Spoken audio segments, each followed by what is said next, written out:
Okay, so hello, good morning. So last time we stopped here. Well, we finished binary operators last Tuesday. Uh, for the next topic will be Java statements. So these are your if else, if then else, switch, while. So these are logical branching and looping. I would assume most of you are already familiar with this, since all of us have taken at least one programming course before this, right? So I guess I don't have to explain much, but for some points I might. Okay. If you have any questions along the way, if you don't understand, just raise your hand or just say so. Anyway, let's start. So a Java statement is a complete unit of execution in Java ended with a semicolon. So this is much similar to C, no? That statement ends with your semicolon. And if there's no semicolon, results to a syntax error. Statements can be applied to single expressions as well as a block of code. These are a number of lines or a number of statements that are enclosed with your curly braces. So dapat balance siya. There's an ending and a beginning for your curly braces. Control flow statements, they break up the flow of execution for decision making, looping, and branching. So these are your if else statements, no? Allowing applications to selectively execute particular segments of the code. So depending on your code, some parts of your code may or may not be executed, depending if that branch is explored or not. Excuse me for a second.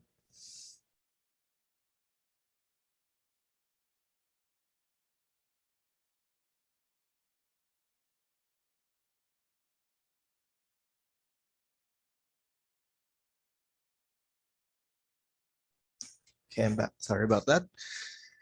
Okay, proceeding. So the first one we're gonna talk about will be uh, your if-then statement, which allows the application to execute a particular block of code in if and only if the Boolean expression evaluates to true at runtime. I think everyone should be familiar with this by now. This is your if statement. So the syntax for Java is the following. You have your if, that's the keyword, and then followed by parenthesis. Inside that parenthesis is your Boolean expression or your truth condition. So if that evaluates to true, it will execute whatever code that you put inside the braces after that. So curly braces are required for block of multiple statements. This is optional for a single statement. Yes, you can make an if statement with a single line of code, but for good practice, always enclose it in your curly braces. Okay. Next is your if then else statement. So your if statement only evaluates one Boolean expression. So if it's true, it will execute your code inside the curly braces. But if that statement doesn't uh, become true, you can have an else statement which will catch that. So for example, here, this is your if statement.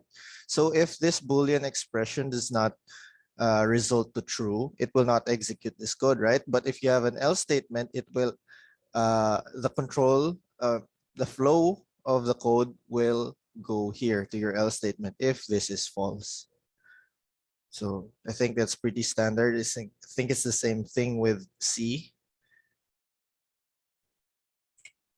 The else if statement is like your if statement. So it's another condition, no?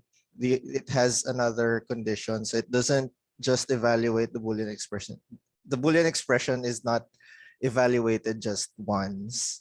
So for example, here you have if hour of day less than 12. So you print good morning. So if hour of day is less than 16, you print good afternoon. If you have an if else if statement that is, for example, here, you are guaranteed that this is not going to run.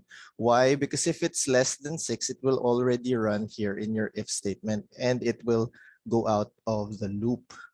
I mean, out of the branching. So if ordering of your if and else if statements are important, because if if a statement is true, so earlier parts, it will no longer explore the other options. So for this example, if it's less than 6, it will already satisfy the first if statement. Therefore, it won't go to the second and third else if, and neither will it go to the else statement. Okay, I guess that's pretty clear now. Okay. We have this, the ternary operators. We have discussed operators last meeting, but we have not discussed the ternary operator. So this takes 3 operands. So in the form of Boolean expression, then your question mark symbol, and you have your expression 1 and your expression 2. So what this does, this is just a condensed if else statement. If then else statement that returns a value. So for example, you have int y equals then int x. So if y is greater than 5, what it does is it assigns x equals 2 times y. If it is less than 5, so else statement, x is equal to 3 times y. So this is your standard if statement, no? But if we use a ternary operator, for example, int y equals 10. So, So here we have the first expression. So y is greater than 5. It is the same with this if. So if y is greater than 5, question mark, this 2 times y is the expression if the Boolean expression here is true. So if it is true, it will execute the first one here. If it is false, it will execute this, the second expression. So in this case, y is greater than 5, and so it will execute 2 times y, and then it will assign it to x.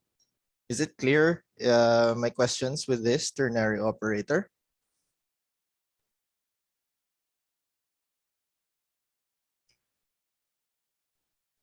Okay, take that as a no. Let's proceed to switch. So your switch statement is also a decision-making statement in which a single value is evaluated and flow is redirected. So it has a lot, or you can have a lot of branches here known as your case statements. So the keyword here is case. We will explore the syntax for it later. If no such case statement is found, it will execute the default statement. This is the default statement is kind of like your else in your if then else, if else if statement, if else if else statements. So that is your, if nothing satisfies the cases, it will execute the default statement. However, your default statement, much like your else, is not a requirement. It is optional. So here is your syntax. So you have your switch keyword and then your variable to test. So what is accepted here, basically any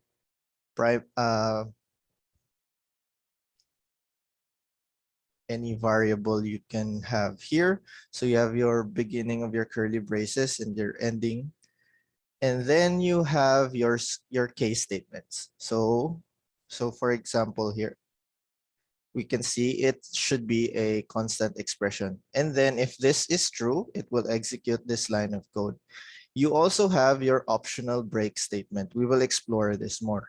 If these two case statements are not satisfied, so it does not have a true statement in them, it will execute the optional default case or default statement. Okay. Medyo I think in C you already have this too, pero there's a bit of difference in Java. So let's explore it more. Variable to test data types supported here include the following: int and integer, byte and byte, char and character string, and enum value. So I think you might be questioning, why is there int and there is integer?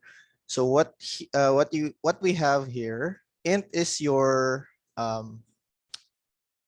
what was it called again? I forgot.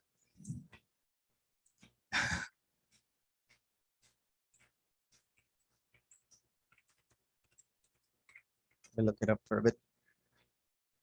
Primitive, sorry, there we go. Primitive data type. Int is your primitive data type.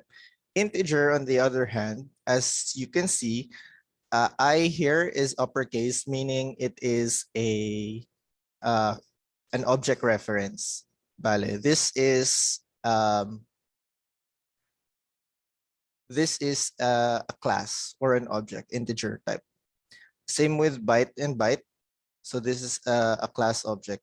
So the difference, they have additional functions or methods that can manipulate your int. However, your int primitive data type does not have those. So you have those options lang. So you have these data types that can go inside your switch statement. Constant expression. So if we go back here, constant expression, these are for your cases. For each case statement must be compile time of the same data type as your switch value. So hindi siya pwede na nagva-vary ang data type. You can also use only literals, enum constants, or final constant variable of the same data type. So you can't really put variables that will change in value inside your case statements.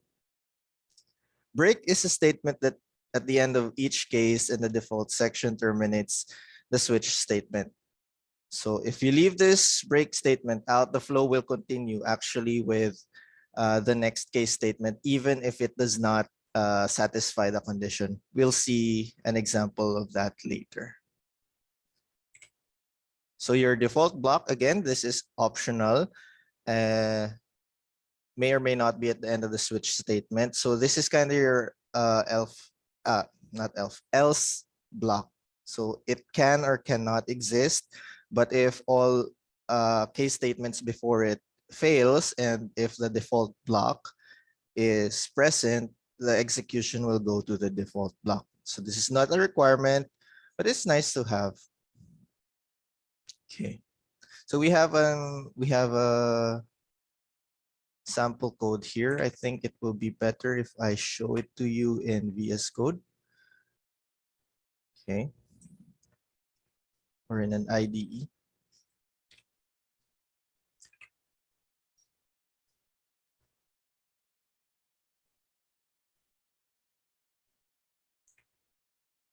Okay. So can you see my screen?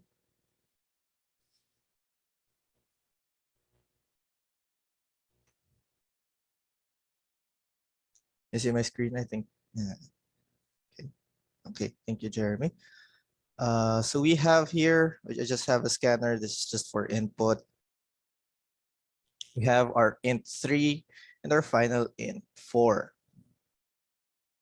So we have here, we are testing an integer test. This is going to be from the user. So case less than 0, it will say the number is negative. Case 0, number is 0. So it will simply output like the number is ganon. But we have here case 3 and case 4. These are variables, as we see. The problem here is, or the issue here is, int3, this is not a final variable. So in your compilation, if it is not final, it doesn't have the final keyword, compiler will acknowledge that as something that will eventually change or can change in value. And it will tell you when you compile that it is not allowed inside the switch statement. The difference here in case 4 is also your variable. here, local variable, final int 4. This has the keyword final, meaning it will not change anymore. You cannot reassign the value of int 4 here. So it can be accepted here in your case statement. Notice also that in case 2 and case 3, we don't have break statements. We'll see how it goes later. Okay. We also have case 5. This is no problem, still an int literal. And we have case 6. Case 6, which we put here a string. We will see if that compiles or not. So let's open a terminal.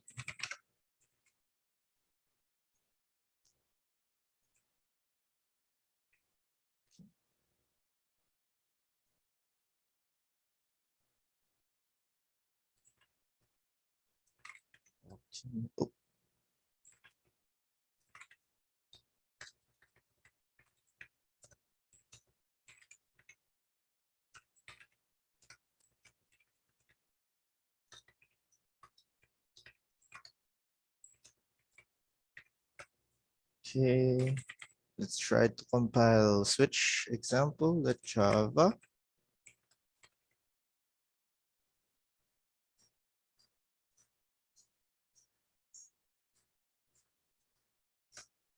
Oh, forgot the .java. Okay, so it says here, illegal start of type. Oh, why is this? We have errors here at the first one.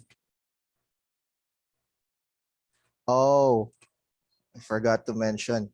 You cannot also put something like an expression here. So this is case less than 0. So you are expecting here a boolean, diba? Something like test is less than 0. So it actually does not compile this as well. So you cannot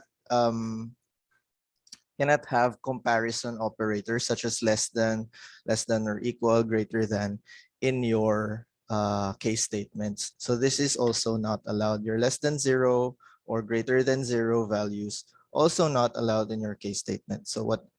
Let's comment that out. Let's see if there are more errors. Okay, we have case 6 here.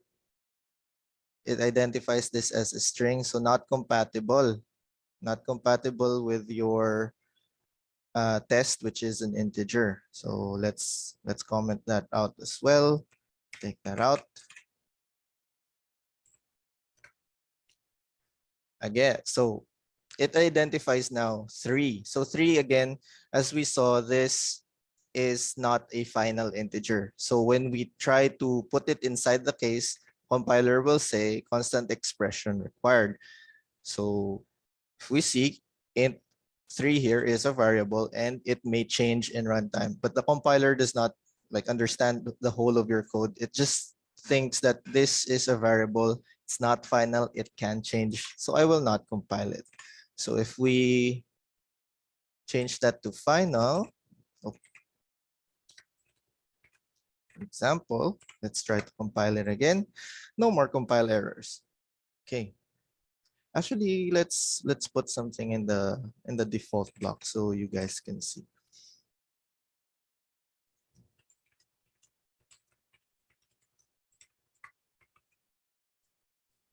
And let's encase it in your curly braces. Compile, okay. So let's test it out.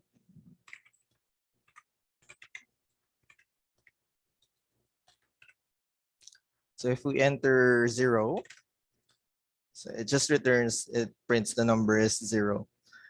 So what happens if we don't have a break here? So let's try case 2. So for case 2, you don't have a break. So it overflows to the next statement, the next case statement. So here, example, it will execute this system. It prints out the number is 2. But since there is no break statement, it will proceed to the next case. So even if it doesn't satisfy the condition here, in this case, since there is no break in the previous case statement, it will actually execute the statement as well. And since here there is also no break, it will proceed to the fourth statement. And in the case 4, I mean, so in case 4, this statement has a break, or this block rather has a break, and it will go out of the switch. It will also happen if we enter 3, for example. It will print 3 and then 4. So what happens if we don't have, if the conditions here are not satisfied? So for example, let's try 6. It will go directly to your default block. Again, ordering for your case statements, these are, so ordering for your case statements, just like your if, else if statements, is important because the order of evaluation depends on how you order it in your code. Okay. Okay, let's go back to the slides.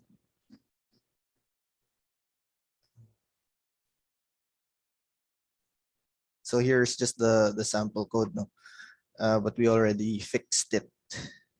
May errors pa in this example.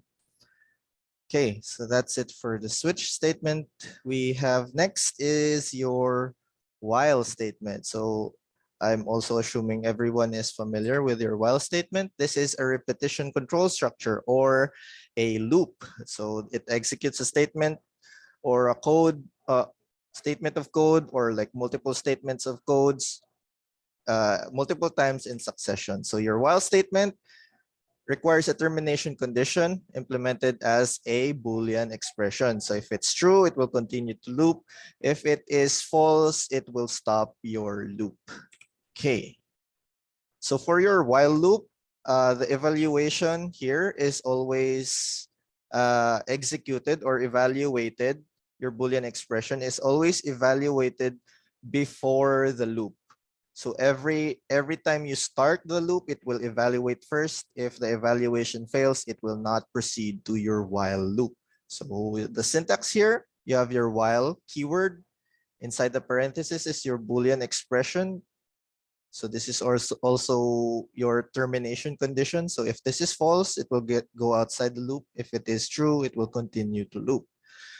You have your curly braces. This whatever code is inside your curly braces will be executed while the loop returns true. Yes, while loop is very convenient if you want an infinite loop. So for example, you have here while true. So while it is true, it will just print this is an infinite loop because it will continue to execute here while true. True statement here does not change. This is completely valid if you want your program to be an infinite loop. So what happens if you put false here? This loop will never trigger. So it evaluates it false, so it will never execute. So what if you want your while loop to execute at least once? For that, you will need your do while statement. So this is like your while statement, but it guarantees that the statement or the block of code inside the do while loop will be executed at least once. So here, for example, you have your do. This is the syntax. This is your do keyword, followed by your curly braces. And inside that curly braces is your body or your code block that you want to be looped. And then after that is your while statement. So while Boolean expression, and then ended with a semicolon. This is required. So that's kind of different from your while loop. This one requires your semicolon. So you can still make an infinite loop. Oh, sorry, I missed the semicolon. So there should be a semicolon after that. So this is still an infinite loop. So because it will execute these ones and it will forever evaluate the while statement to true, infinite loop. However, this ones, it will execute at least once because it will execute this and it will evaluate the statement in your while, and then it will see false and will never execute again. So it executes at least once. Java recommends you to use a while loop when a loop might not be executed at all, and a do while loop when the loop is executed at least once. So this is up to your discretion, up to your coding. Okay, determining whether you should use a while loop or do while loop in practice is sometimes about personal preference and code readability. Again, this is to your discretion what loop or do while or while loop you want to use. Okay, for the last looping statement, this is your basic for loop. So this is a conditional expression statement as the other loops, as well as two new sections. There is an initialization block and an update statement. So here, you have your for keyword, you have your initialization block, your Boolean expression, which is similar to your while's termination condition. This is the one that gets evaluated if the loop will still go on. And you have your update statement. Initialization statement, the execution order here is your initialization statement executes. The Boolean expression is true to continue, else it exits the loop. Then the body executes, then your update statement, and then return to step 2, which is your evaluation. So for these three, these are not required. But the required things here are your semicolons. What am I saying? So for example, you have this for blank, semicolon, blank, semicolon, blank. There is nothing in your for loop. So what this does is you do not have a termination condition, and this will be an infinite loop. This is okay, but this is an infinite loop. But at this point, you're better off just using your while loop. So how about this? We have one semicolon. This is actually a compilation error because it requires two semicolons for it to be syntax correct. Again here, your for and then blank, just nothing inside there. This will also not compile. Similar to the first, it requires two semicolons in order for it to compile. What do we have here? Okay, so we have in your initialization block, you are initializing two long variables. You have your y equals 0, and then you are reinitializing. No. You are declaring y and z, sorry, as long variables 0 and 4. So this follows your declaration rules. This is okay. So you are initializing two variables of the same type. And in your update statement, x is here. X is already declared here, so you can already use it. And y is declared in your initialization statement. So this is okay. There's no problem here. Again, more examples. You have declaring x here, declaring y is 0 and x equals 4, and then so on and so forth. So what happens here? You are redeclaring x in the initialization block. So you have already declared x here as your integer, but in your initialization block, you are saying long y equals 0 and long x equals 4. So you are redeclaring x, which again is not valid. How about here? It is okay. It is just reassigning. So here you're redeclaring, which is not good. Here you're just reassigning. So you've already declared x. You can reassign it into 4, and that is no problem at all. So reassigning is okay. Redeclaring is not. Okay. How about here? We have long y equals 0 and x equals 4. And then you have your condition and your update statement. So the problem here is, going back to your declaration rules, is that you are declaring in one statement, you are declaring two variables of different types. So you're declaring here long and you're declaring int. So not good. Two data types declared in the initialization. So this is not good. So how about here? So what's the problem here? You have declaration long y and then x4, and then you have printing print x after the loop. So the problem here is x is out of scope. So because x is declared here, it is part of your code block here, your for code block. So it cannot be used outside your for code block. So if you try to print it outside your for loop, because it's declared inside the for loop, it will be out of scope. The second variation of your for loop is your for each loop. So the right-hand side for your for each loop statement must be a built-in Java array or an object whose class implements java.lang iterable. And your left-hand side of your for each statement must match the type of a member of the right-hand side. Sorry. Let's just view the example for here. Example here. So you have your for keyword, data type, instance, collection. So medyo shaky, but let's just look here for the code at the code. For example, you have your string names. This is an array. So indicated by the braces.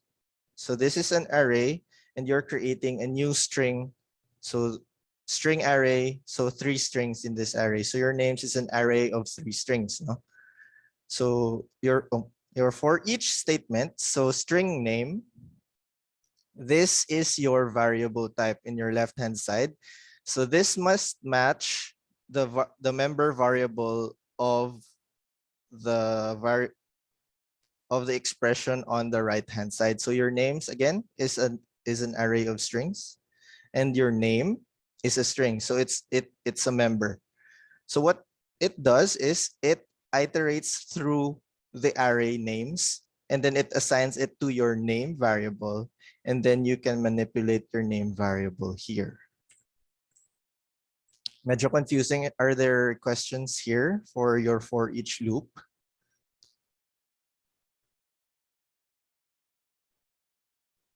I'll check if I have an example for that. No, I did not prepare an example for your for each statement. I guess we will use this more once we tackle your uh, iteratable objects, your arrays in the future. Again, so proceeding to your advanced flow control, we have nested loops, which is a loop within a loop. This is easy enough to understand, should be. So you are just having here a do while loop inside a while loop.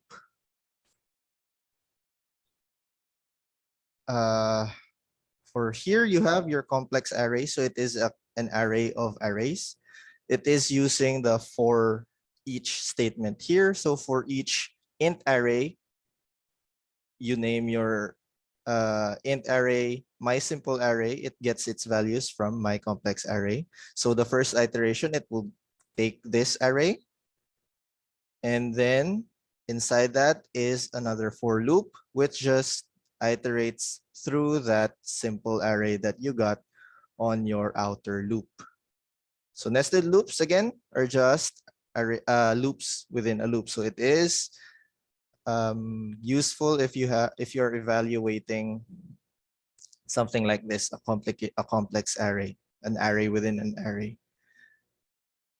Any questions here for nested loops?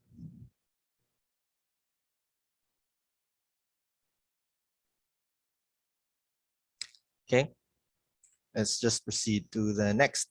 Optional labels. So these are like labels where you can point the execution to. So you have optional pointers to the head of the statement that allows the application flow to jump to it or break from it. So it is a single word that is preceded by a colon. So what it looks like is something like this. So you have your outer loop for your first for loop, and you have your inner loop. Okay. Let's look at how this works. I have an example for it. Nested loops here.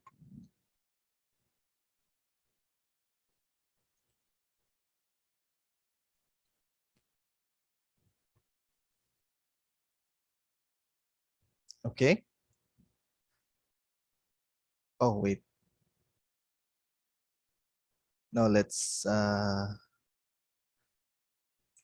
okay, let's do this after the last,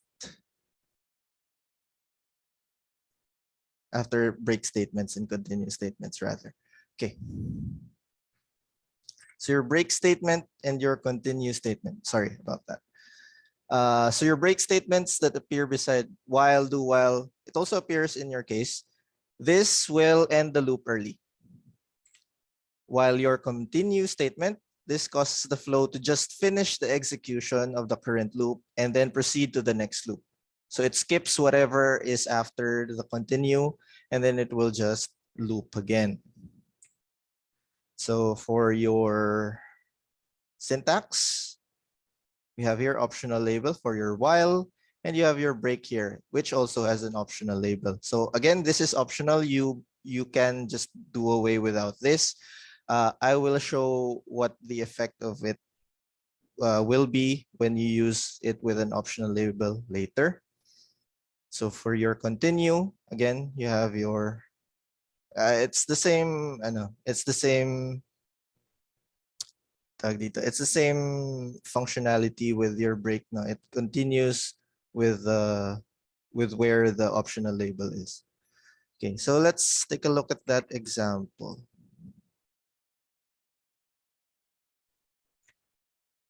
Okay. Okay, break, continue. Yeah, it's this one. So we have just two while loops. So as we see here, these are infinite loops. Why? Because you have while true. So this will continue endlessly if you do nothing about it. So in our while loop, we just iterate, increment I rather, I plus plus. So what we have here, I modulo 2 equals 1. So meaning if it is odd, it will continue. So again, your continue keyword skips this execution and proceeds to the next loop. So if it's odd, it will just continue. If it is even, it will say I is even. Your next if statement. So if I is equal to 10, it says breaking current loop. So it will break this inner loop if I equals 10, and it will proceed to the outer loop while loop. Your next if statement, if I is greater or equal than 20, it will say breaking outer loop. So it will break this outer loop. So it will stop the execution of this loop. This break, if you don't have an optional statement, it will just break the loop where it belongs to. So at this level, it will only break the inner loop. Okay. So let's try to compile it.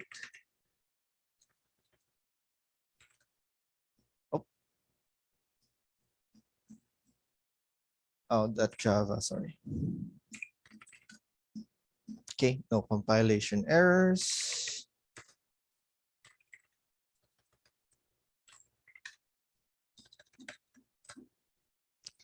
Okay, so let's look at the statement. So it prints out 2 is even, 4, 6, 8 is even. And then once it reaches 10, it says breaking current loop. But so this loop stops, but the outer loop still goes on.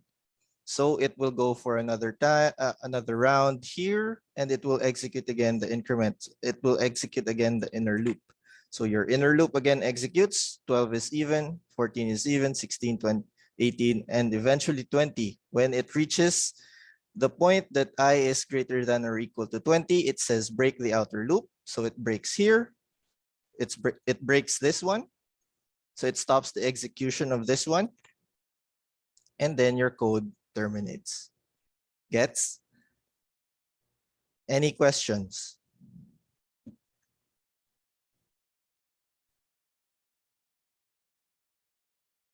Okay, let's go back to the slides. Where's the slides? Okay.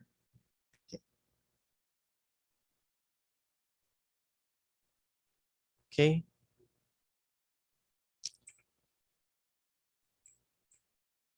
So the break continue statement can take an optional label as we've shown. Without the label parameter, the break statement will terminate the nearest inner loop. So the loop where it belongs, it will break it. While the break statement transfer controls to the enclosing statement, the continue statement transfer controls to the Boolean expression that determines if the loop should continue. So what does that mean? Let's look at the code again. So what does that mean? So your continue transfer controls to the Boolean expression of your while loop or your loop, for loop, whatever. So it transfers here. It transfers the control, the flow of your code to this one. So it ignores this. It transfers back to here and starts your loop again. While your break goes out of the loop. So it goes out here. So here, break goes here. Will go out of your loop entirely. Okay. So for example, break outer loop here, it will break this while loop. So the execution will go here. After that while loop. Okay. Keywords. So if it allows break statement or if it allows optional labels,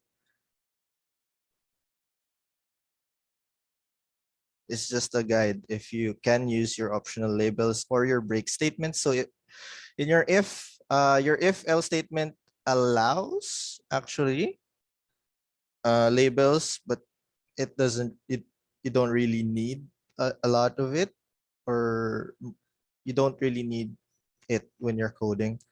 It doesn't allow allow break statements or your continue. This is specifically for your loops. So for your while, do while, and for loop, they all allow optional labels, break statements, and continue statements. So for your switch, it allows the break statement as we saw earlier, but it does not have your continue statement. Why? Because this is not a loop. Okay. Oh, this is the example I've shown you. So we know how that works already.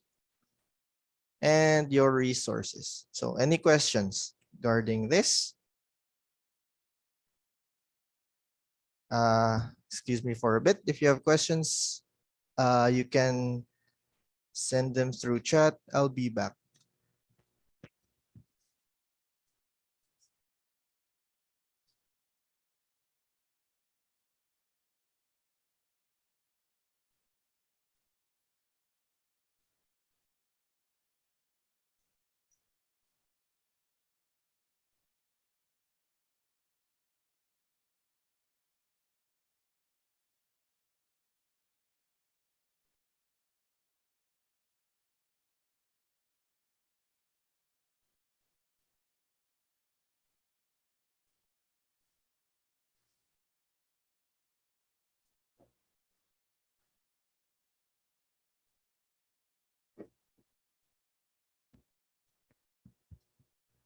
Okay, hello. Are there any questions?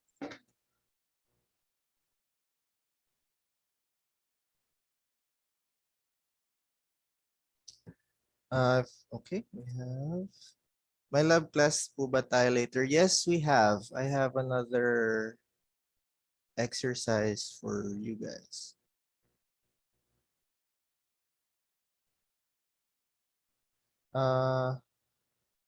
Yeah. Is there a possibility na ma-discuss ang lab 2 part 2, sir? I believe some of you have not yet submitted it on the lab 2, but I will discuss a few points regarding your lab 2. I won't show you the solution though, because there are still students who did not submit it. If you want like a solution, you can schedule a consult na lang siguro. Like, I also in your lab, I'm not sure if you are looking at the comments, the feedback, because I also put like feedback in your code. If you were not contacted for consultation, most probably if you went straight to grading, you probably did nothing wrong. You did everything perfectly sa lab. That's why you were not contacted for consultation. But if you want like a solution or how I coded uh, my that lab, you can schedule a consult na lang if you want to confirm things. I will discuss some points later. Pero yeah. Anything else? Any questions? We have about 9 minutes for the class. But if you don't have any more questions, we can end here again.